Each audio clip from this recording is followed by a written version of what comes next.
Hi, my name's Carter. Welcome to my channel. I love talking about movies, horror movies, superheroes, and comic books, and today I wanted to talk about Zack Snyder's new movie, Rebel Moon Part 2, The Scargiver. This is a movie that just released on Netflix. I haven't heard really many people talking about it. I wanted to give my 2 cents in because, for the record, I do enjoy some of Zack Snyder's movies. He's a filmmaker where everyone has a strong opinion about him, to where I really love some of his films like Man of Steel, like the Snyder Cut, and I really hate some of his other movies like Rebel Moon Part 1 and Batman vs. Superman.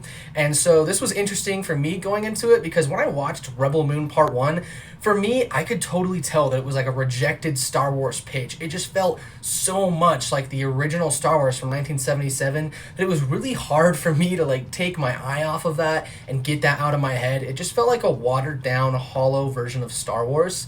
And to where it was something where it was coming from Zack Snyder, of all people, someone who always has something in his movies to set him apart from everybody else. Of course, Rebel Moon Part 2, The Scargiver, is directed by Snyder. It has cinematography done by Snyder. Stars Sofia Boutella and Skrein. It has Anthony Hopkins in there. And it's written by Zack Snyder, Shay, Hatten, and Johnstad. Now, to answer some basic questions, do you need to see Rebel Moon Part 1 before watching this? I wouldn't recommend it as a film because I did not like it as a film whatsoever. Is it imperative? Is it necessary? Anthony Hopkins gives you a small rundown at the beginning of this film, so maybe just start it or watch a recap. I watched the first Rebel Moon back in December. I did not want to watch it again in order for this film. I just couldn't put myself through it again. I really disliked that film. It might be my least favorite Snyder film next to Batman v Superman. And starting out with the positives of Rebel Moon Part 2, The Scargiver, I think Sofia Boutella, despite the material that she's been given, she really tries her hardest to do a good performance in this. I think everybody really just tries to give a good performance here. It's really well known that Snyder is a genuinely nice guy. His cast and his crew have nothing but positive things to say about him. And so you can see that in the film where it feels like everyone's having a good time. For the most part, the performances are really solid. There's one guy that plays Belisarius, I don't know. He gives just a really bad performance, in my opinion. His voice is so, he's like, do it, kill her. Like, you've probably seen that clip on Twitter. It is so bad in the film. I do think that the cinematography done by Zack Snyder is pretty decent. There's some great shots in here, although there is an overabundant use of slow motion, of lens flares. The anamorphic lenses just make the flares so egregious and just kind of make the backgrounds look a little wonky sometimes. There's always something sort of nice to look at, and I'm really trying to give this film some sort of credit because sometimes the cinematography is good, sometimes it's not. Zack Snyder has a great visual flair. I will give him that. Even in the movies that I really dislike, like maybe Batman v Superman, he does have such a flair for the visual. He's a very stylistic director, and while I do think he overuses slow motion in a lot of his films, in this, definitely overuses it. But I do think that there's a form of style here that's somewhat entertaining to see. And whereas the last half of the film is just action sequence after action sequence, it's just the payoff to Part 1. Some of those action sequences worked for me. There's a few of them. There's one that's pretty cool where there's like a ship falling and there's people fighting in the falling ship and they're like going down and down on like a slope. I'm sorry. I'm really having a hard time finding good things to say about this. The sound design is really good here. There's a lot of great unique sounds. The visual flair and the sound adds up to make something that's usually interesting for the most part, especially when it comes to ships or swords or laser swords, or special effects are pretty decent as well. They look usually pretty great.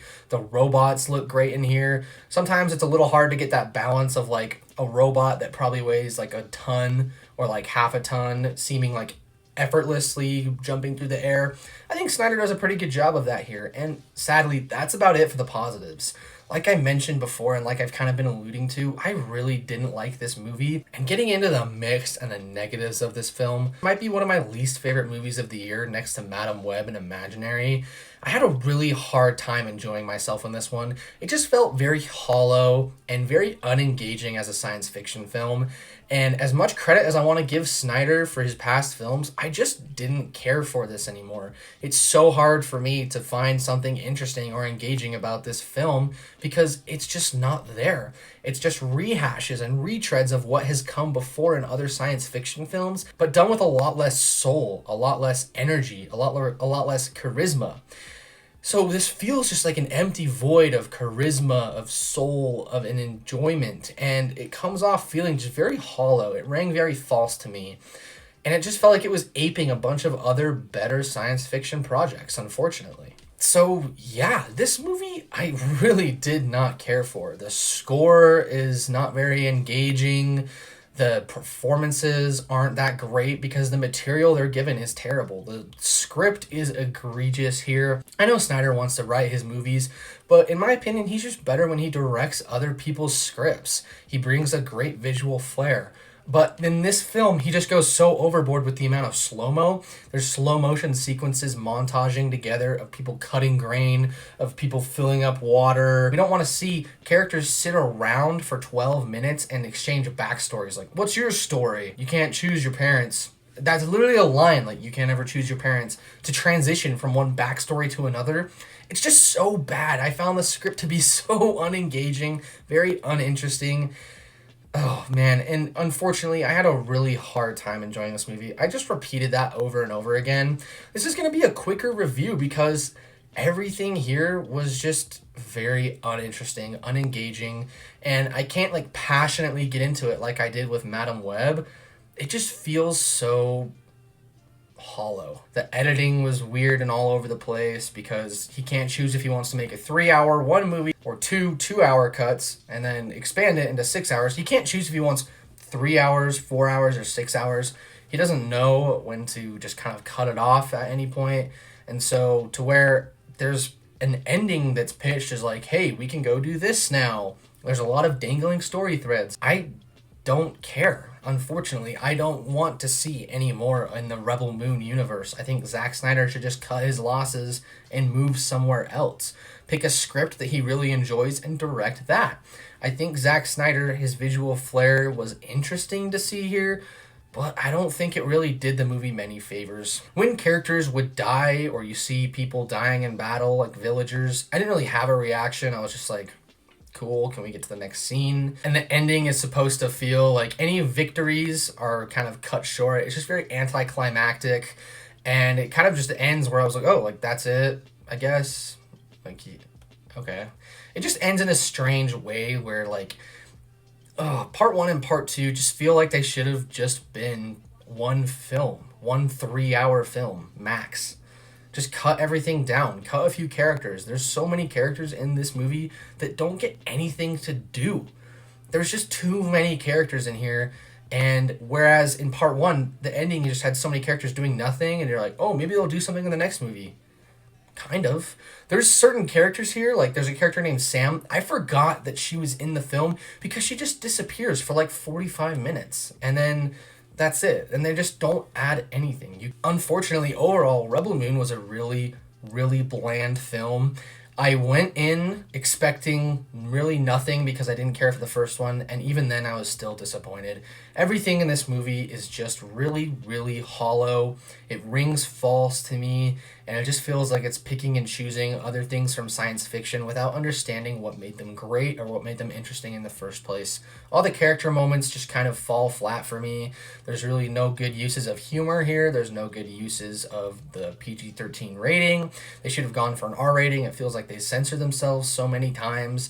And I didn't really care if characters lived or if characters died. And the ending is very anticlimactic and kind of just left me wanting Zack Snyder to cut his losses and move somewhere else. The score I'll give Zack Snyder's Rebel Moon Part 2, The Scargiver, is going to be a 2, giving it that slight edge above Madam Web. So not quite an abomination before the Lord, but just better than Madam Web.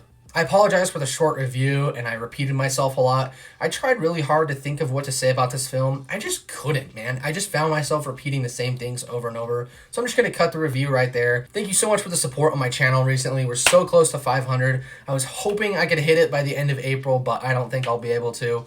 I would hope to hit 500 before like the middle of May. I'm still working on that horror movie video. I have an Invincible Season 2 review coming out. I'm hoping to also see Ministry of Ungentlemanly Warfare this week, so keep eyes peeled for that. As always, guys, my name is Carter, and have a great rest of your day.